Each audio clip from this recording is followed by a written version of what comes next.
মাদ্রাসা service কমিশনের পরীক্ষা আগামী জানুয়ারি মাসের শেষের দিকে হতে চলেছে, এরকমই একটা আপডেট এই মুহূর্তে আমরা সকলেই কিন্তু পাচ্ছি।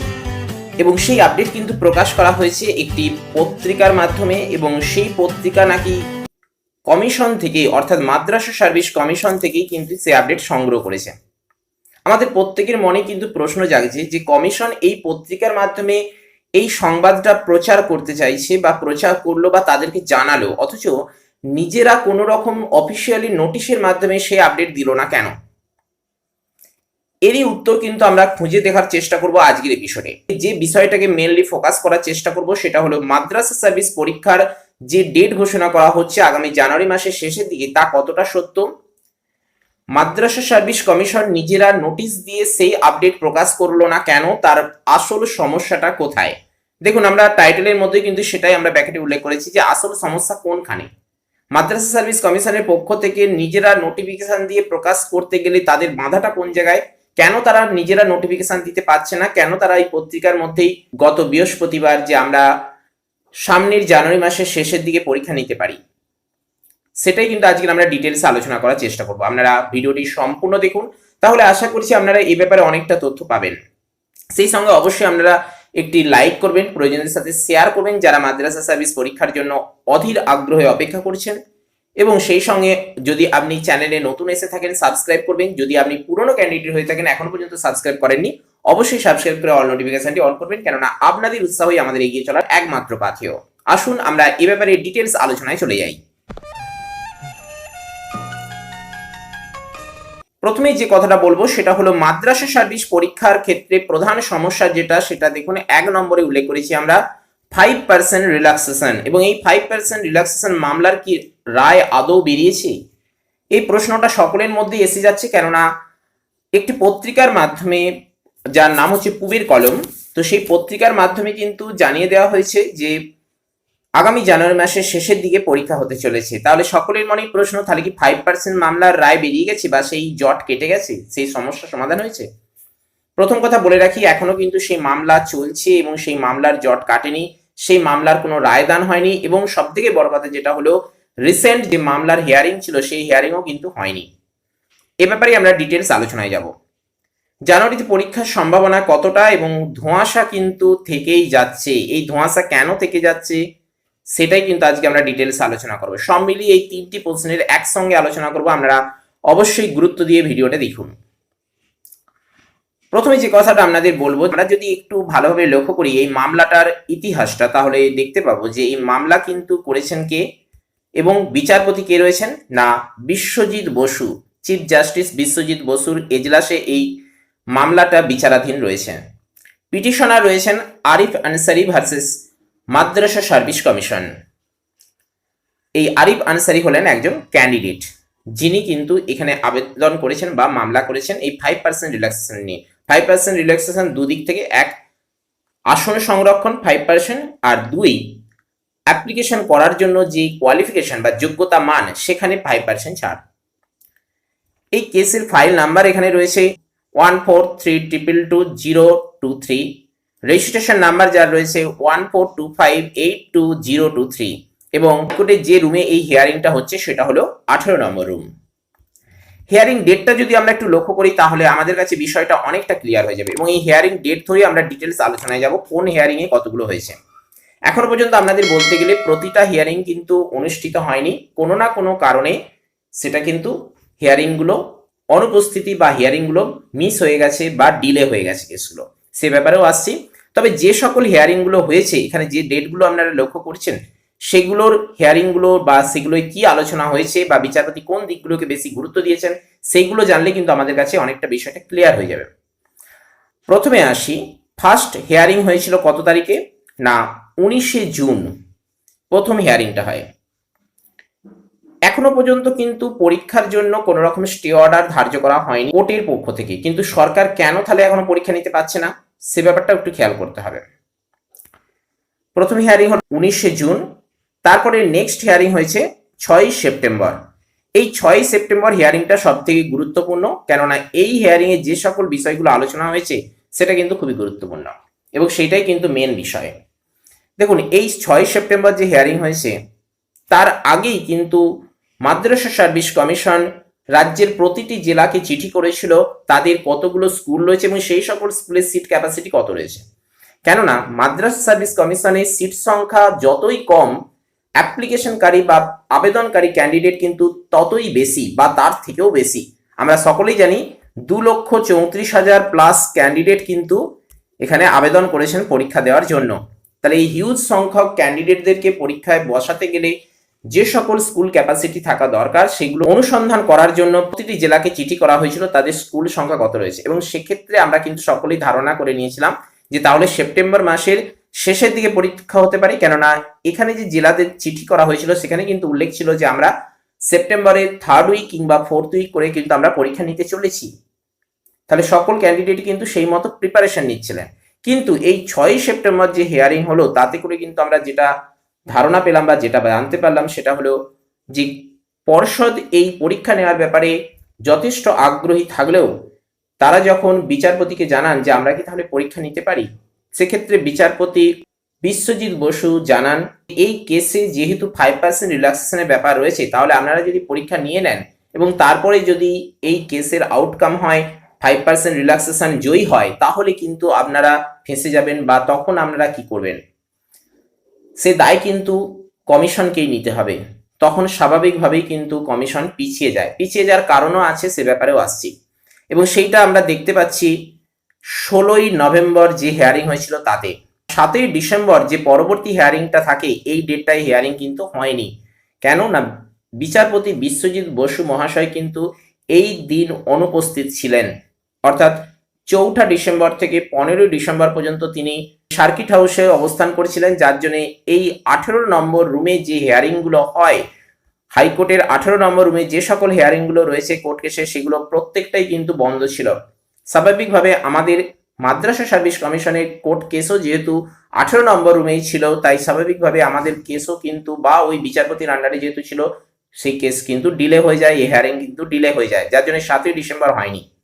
আচ্ছা আসি 16ই নভেম্বর কি হলো। দেখুন 16ই নভেম্বর যখন হিয়ারিং বসে সেখানে কিন্তু একটা বিষয় গুরুত্বপূর্ণ হয়ে দাঁড়ায়, সেটা হলো যে 5% রিল্যাক্সেশনের ব্যাপারটা যখন কেস হয়েছে তখন বিচারপতি স্টে অর্ডার না দিলেও বিচারপতির এই কথা পরেই পর্ষদ কেন পরীক্ষা নিতে চাইলো না বা পরীক্ষা থেকে পিছিয়ে এলো সেটাই কিন্তু 16ই নভেম্বর ডেটের মধ্যে পরিষ্কার হয়ে যাচ্ছে। কেননা ইউনিয়ন অফ ইন্ডিয়া এক্ষেত্রে 16ই নভেম্বর হিয়ারিংয়ে একটা রিপোর্ট দেয় যে 5% রিল্যাক্সেশন কিন্তু দেওয়া যে যাবে না সেটা কিন্তু ঠিক নয়। কেননা যে সকল স্কুলগুলিতে কেবলমাত্র এই মাদ্রাসার উপর ডিপেন্ড করে বা ধর্মীয় শিক্ষা দেওয়া হয়, মাদ্রাসা যে মুসলিম সম্প্রদায় বা ইসলাম সম্প্রদায়ের ধর্মীয় শিক্ষা দেওয়া হয় সেই সকল স্কুলগুলিতে বা বিদ্যালয়গুলিতে বা মাদ্রাসাগুলিতে কিন্তু 5% রিল্যাক্সেশন দেওয়া যাবে না। কিন্তু অন্যান্য যে সকল স্কুলগুলিতে ধর্মীয় শিক্ষার পাশাপাশি অন্যান্য শিক্ষা দেওয়া হয় সেখানে কিন্তু 5% রিল্যাক্সেশন দিতে কোনো বাধা থাকে না বা দেওয়া যেতেই পারে। এবং এর আগে যে সকল পরীক্ষা হয়েছে মাদ্রাসার সেখানে কিন্তু 5% রিল্যাক্সেশন দেওয়া হয়েছিল, তাহলে এবারে কেন দেওয়া হবে না? স্বাভাবিকভাবে বিচারপতি কিন্তু এই ইউনিয়ন অফ ইন্ডিয়ার রিপোর্টের উপর ভিত্তি করে মাদ্রাসা সার্ভিস কমিশনকে নির্দেশ দেন যে আপনারা জানান তাহলে কেন আপনারা এটা করতে পারছেন না, বা ইউনিয়ন অফ ইন্ডিয়া যে তথ্য দিয়েছে সেটা কি ভুল না ঠিক সেটা আপনারা সম্পূর্ণ জানান। এই প্রশ্নের সম্মুখীন হয়ে যায়, যার ফলে আমরা পরিষ্কারভাবে বুঝতে পারি কেন এই 6ই সেপ্টেম্বর পর্ষদ পরীক্ষা নিতে পারলো না। বিচারপতির কথা শুনে আমরা কেন তারা পরীক্ষা থেকে পিছিয়ে এসেছিল, বিষয়টা ক্লিয়ার করতে পারছি আশা করি। এই জায়গাটা থেকে দাঁড়িয়ে কিন্তু 16ই নভেম্বর এবং 6ই সেপ্টেম্বর এই দুটো ডেট খুবই গুরুত্বপূর্ণ। এই দুটোর উপরেই কিন্তু ভিত্তি করে দাঁড়িয়ে আছে টোটাল কেসটা। আমরা পরিষ্কারভাবে বুঝতে পারছি যে এই 6ই সেপ্টেম্বর এবং 16ই নভেম্বর দুটো গুরুত্বপূর্ণ হিয়ারিং হয়েছে। এরপর 7ই ডিসেম্বর এখানে কোর্ট কেসেও এটা লিস্টেড থাকলেও যে 7ই ডিসেম্বর হিয়ারিং হবে, কিন্তু বিচারপতি যেহেতু ছিলেন না 4 তারিখ থেকে 15 তারিখ পর্যন্ত, তাহলে স্বাভাবিকভাবে কিন্তু কেসটা ডিলে হয়ে যায়। নেক্সট আর কোনো কিন্তু কেস লিস্টেও মাদ্রাসা সার্ভিস কমিশনের হিয়ারিংয়ের জন্য কোনো রকম কিন্তু তারিখ সিলেক্ট করা হয়নি বা ডেট সিলেক্ট করা হয়নি। এবং সবথেকে বড় কথা, এখন যে সময়টা চলছে অলরেডি 22শে ডিসেম্বর থেকে ক্রিসমাসের জন্য হাইকোর্টে ছুটি পড়ে গেছে। 22শে ডিসেম্বর থেকে 31শে ডিসেম্বর, 22শে ডিসেম্বর থেকে 31শে ডিসেম্বর পর্যন্ত হাইকোর্ট বন্ধ থাকছে। কোর্ট খুলবে আগামী 24 সালের 1 তারিখে, অর্থাৎ 1 জানুয়ারি 2024। তাহলে এখন প্রশ্ন হলো, যেহেতু পত্রিকার মাধ্যমে জানানো হয়েছে যে জানুয়ারি মাসের শেষের দিকে পরীক্ষা হতে চলেছে, তাহলে কি করে সেটা সম্ভব? দেখুন, এটা সম্ভব একটাই উপায় আছে। কেননা যদি মাদ্রাসা সার্ভিস কমিশন এই ক্যান্ডিডেটদের আবেদনকে বা ক্যান্ডিডেটদেরকে অভিযোগকে স্বীকার করে 9% রিল্যাক্সেশন দিতে তারা যদি সম্মত হয়ে যায়, রাজি হয়ে যায়, তাহলে কিন্তু 2024 জানুয়ারি মাসের শেষে পরীক্ষাটা করে নিতে আর কোনো বাধা থাকে না। সেক্ষেত্রে একটা বিষয় খেয়াল করতে হবে যে 5% রিল্যাক্সেশন যেহেতু দেওয়া হচ্ছে, তাহলে নতুন করে যারা 5% এর জন্য আবেদন করতে পারেনি তাদের জন্য 5 থেকে 6 দিন টাইম দেওয়া যেতে পারে, তারা ফর্ম ফিল আপ করবে এবং তারপরে কিন্তু খুব দ্রুততার সঙ্গে পরীক্ষা নেওয়া যেতে পারে। এরপরেই যে ফেব্রুয়ারি মাস আসছে এবং মার্চ মাস আসছে, ওই সময় কিন্তু মাধ্যমিক এবং উচ্চ মাধ্যমিকের পরীক্ষা এসে যাচ্ছে, মাধ্যমিক এবং এইচএস এর পরীক্ষা। কেননা মাধ্যমিক আসছে 2 তারিখ থেকে, আর এইচএস কিন্তু আসছে আপনার 16 তারিখ থেকে, 16 থেকে 29 তারিখ পর্যন্ত কিন্তু এইচএস পরীক্ষা আসছে। তাহলে এই সময়টায় মাদ্রাসা সার্ভিস পরীক্ষা করা কিন্তু খুব কঠিন। যদিও বলবেন শনিবার রবিবার তো পরীক্ষা করা যেতেই পারে, কিন্তু না, এটা একটা সমস্যা হবে। কেননা সমগ্র রাজ্য জুড়ে কিন্তু এই পরীক্ষাটার জন্য কিন্তু স্কুলগুলো ব্যস্ত থাকবে, ইনভিজিলেটররা ব্যস্ত থাকবেন এবং সেই সঙ্গে অন্যান্য অফিসাররাও ব্যস্ত থাকবেন। স্বাভাবিকভাবেই কিন্তু এই সময়টা করা সম্ভব নয়। এবং মার্চ মাসের পর কিন্তু এসে যাচ্ছে লোকসভা ভোট, স্বাভাবিকভাবে কিন্তু আর পরীক্ষা কবে হবে সেটা কিন্তু বলা যাবে না। মার্চ মাসে লোকসভা ভোট, তারপরে নতুন করে সরকার গঠন এবং তারপরে অনেক দেরি হয়ে যাবে, সে কথা এখন এই মুহূর্তে বলা যাবে না। তাহলে এখন যেটা সম্ভব সেটা হলো, যদি সরকার এটা মেনে নেয় তাহলে খুবই ভালো, তাহলে কিন্তু জানুয়ারি মাসের শেষের দিকে করা সম্ভব। সেক্ষেত্রে কোর্ট যে খুলবে আগামী 2024 সালের 1 জানুয়ারি, সেই সময়ে যদি হিয়ারিংটা করা যায় এবং 1 জানুয়ারি, 2রা জানুয়ারি, 3রা জানুয়ারি নেওয়া হোক, 4ঠা জানুয়ারি নেওয়া হোক, কিন্তু এই ডেটগুলোর মধ্যে যদি হিয়ারিং করা হয় এবং তার মধ্যে যদি রায়দান করা হয়, তাহলে কিন্তু পরীক্ষাটা জানুয়ারি মাসের শেষে করা সম্ভব। হয়তো এরকমই কিছু চিন্তা ভাবনা করছে পর্ষদ, অর্থাৎ মাদ্রাসা সার্ভিস কমিশন, হয়তো সেই জায়গা থেকেই এরকম কথা বলছে। হয়তো সেই কারণেই এখনো পর্যন্ত সরকার কোনো রকম নোটিশ দিয়ে জানাচ্ছে না, পর্ষদ কোনো নোটিশ দিয়ে জানাচ্ছে না, এমনি জাস্ট একটা পত্রিকার মাধ্যমে জানাচ্ছে, হয়তো সেরকম কিছু চিন্তা ভাবনা করছে। আর যদি এটা না হয় তাহলে কিন্তু পরীক্ষা আরো অনেক পিছিয়ে যেতে পারে। কিংবা যদি এই ডেটগুলোতে হেয়ারিংও হয়, দেখা গেল ছাত্ররা হেরে গেল এবং পর্ষদ যদি জিতে যায়, তাহলেও কিন্তু ওই জানুয়ারি মাসের শেষে পরীক্ষা করা কিন্তু সম্ভব, খুব তাড়াতাড়ি মধ্য দিয়ে কিন্তু করে দেওয়া সম্ভব। কেননা অলরেডি ফর্ম ফিল আপ হয়ে গেছে এবং অ্যাডমিটের কাজও সরকার গুছিয়ে রেখেছে। স্বাভাবিকভাবে অ্যাডমিট দিয়ে দিলেই কিন্তু সঙ্গে সঙ্গে পরীক্ষা করা সম্ভব, কেননা সরকার কিন্তু ভেতরে ভেতরে সমস্ত ব্যবস্থা করে রেখেছে।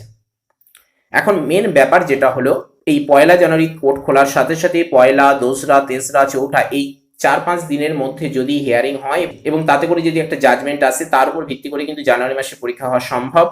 নতুবা কিন্তু পরীক্ষা হওয়ার সম্ভাবনা এখন নেই, ফেব্রুয়ারি মার্চেও সম্ভব নয়, আর তারপরে ভোট এসে যাবে, তারপরে কিন্তু একদমই সম্ভব নয়। এই রকম জায়গায় একটা দাঁড়িয়ে কিন্তু রয়েছে বর্তমানে মাদ্রাসা সার্ভিস পরীক্ষা। সেই কারণেই কিন্তু আমরা এখানে দেখুন উল্লেখ করেছি যে ধোঁয়াশা কিন্তু কাটছে না। জানুয়ারি মাসে পরীক্ষা কতটা সম্ভব, 5% রায় কি বেরিয়েছে, এখনো কিন্তু বেরোয়নি। পত্রিকার মাধ্যমে একটা কিন্তু টেন্টেটিভ ঘোষণা করা হয়েছে এবং সেটাকেও ফেলে দেওয়া সম্ভব নয়, সেটাকে ভিত্তি করেই কিন্তু আমাদের প্রিপারেশন নিয়ে যেতে হবে। কেননা কোর্ট কেসের মতো যাবে, পর্ষদ তাদের মতো যাবে, আলটিমেট কিন্তু ছাত্রদের উপরে বা ক্যান্ডিডেটদের উপরে চাপ আসবে। যদি কোর্ট কেস এগোয় তাহলে ভালো, যদি না এগোয় তাহলেও কিন্তু আমাদেরকে প্রিপারেশন রাখতে হবে। যদি বাই চান্স এখন যেহেতু একটা আপডেট দিয়েছে, সেই আপডেটকে হাতিয়ার করেই আমাদেরকে কিন্তু এগিয়ে যেতে হবে, পরীক্ষার প্রিপারেশন নিয়ে যেতে হবে। মেনলি যে বিষয়টা এখানে টোটাল স্ট্রাকচার, সেটাই কিন্তু আজ আমরা আপনাদের নিকট উপস্থাপন করলাম। আপনারা নিজ দায়িত্বে আপনাদের মতো করে এটাকে সাজিয়ে নিন, তাহলে কিন্তু আপনারা নিজে বুঝতে পারবেন বিষয়টা তাহলে কি দাঁড়াচ্ছে।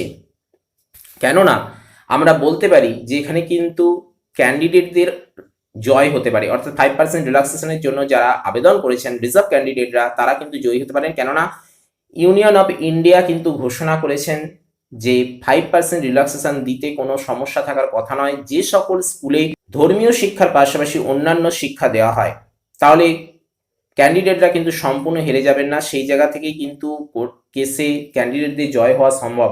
গত এপিসোডে আমরা বলেছিলাম যে হওয়া সম্ভব নয়, কিন্তু পরবর্তীকালে যখন এই তারিখে অর্থাৎ এখানে যে দেওয়া রয়েছে 16ই নভেম্বর, এই 16ই নভেম্বরে যখন হিয়ারিংটা হলো তা থেকে আমরা পরিষ্কার বুঝতে পারলাম যে ক্যান্ডিডেটদের জয় হওয়ার সম্ভাবনা কিছুটা রয়েছে, কেননা এই ইউনিয়ন অফ ইন্ডিয়া রিপোর্ট থেকে কিন্তু সেই বিষয়টা অনেকটা পরিষ্কার হয়ে উঠছে।